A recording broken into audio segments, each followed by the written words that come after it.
Mais qui est le pompier pyromane dans cette affaire? Qui est le pompier pyromane si ce n'est le président de la République?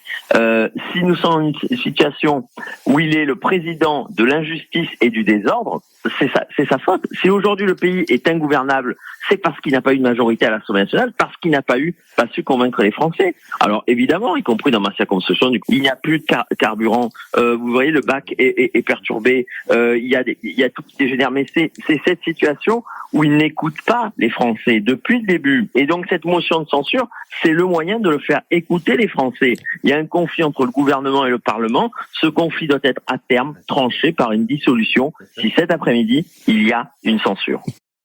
Si on rend la parole au peuple dans une démocratie, oui, c'est la meilleure façon pour faire en sorte que tout s'arrange. Parce que le choix sera clair. Soit les Français redonnent les pleins pouvoirs à Emmanuel Macron pour qu'il refasse cette retraite et bien d'autres choses. Soit les Français donnent une autre majorité pour le pays lors de ces élections législatives anticipées, et ils anticiperont de ce fait l'alternance. Et ils feront d'Emmanuel Macron un spectateur jusqu'en 2027, comme le sont les présidents en cohabitation. En gros, ils mettront Emmanuel Macron à la retraite anticipée. Le principe en politique, c'est de faire quelque chose en responsabilité, et je ne suis pas d'accord avec vous. Tout cela repose sur quoi?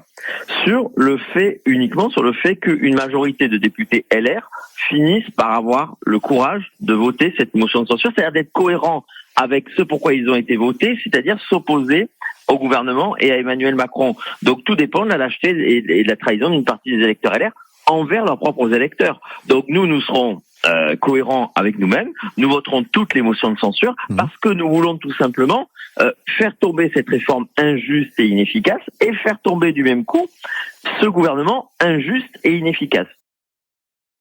Le coût de notre réforme, c'est 10 milliards, vous voyez, 10 milliards. Aujourd'hui, il y a dans notre pays plus de 1500 milliards de dépenses publiques et sociales.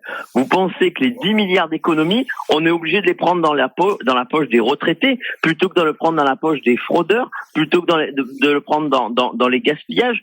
La fraude aujourd'hui, c'est 70 milliards de fraude. Comment vous expliquez? Attendez, tout ça ne serait donc que pour 10 milliards.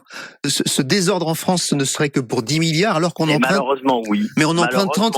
Oui. Donc François Bayrou ment alors quand il dit qu'on emprunte 30 milliards chaque année pour les retraites. Ah mais je veux dire, on emprunte, on a 3000 milliards de dettes, on a 160 milliards de déficit, donc on emprunte bien plus de 30 milliards. Je veux dire, pourquoi on fait des économies sur les retraites des Français et pas sur tout le reste, pas sur les gaspillages, pas sur les dépenses indues comme la fraude par exemple. Je veux dire, aujourd'hui, tous les instituts sont d'accord pour dire que les 500 000 immigrés légaux que l'on reçoit chaque année, ça coûte 25 à 30 milliards par an. Bon ben, un simple moratoire sur l'immigration ferait économiser plus de 10 milliards. Vous voyez, les économies, on les cherche où on veut, c'est une volonté politique, c'est un choix politique. Nous ne sommes pas d'accord avec le choix politique du gouvernement d'aller chercher dans la poche des retraités. C'est tout simple. C'est pour ça que nous sommes prêts à une dissolution. En tant que patron du Rassemblement national dans les Bouches-du-Rhône, j'ai transmis hier soir la liste complète de nos candidats.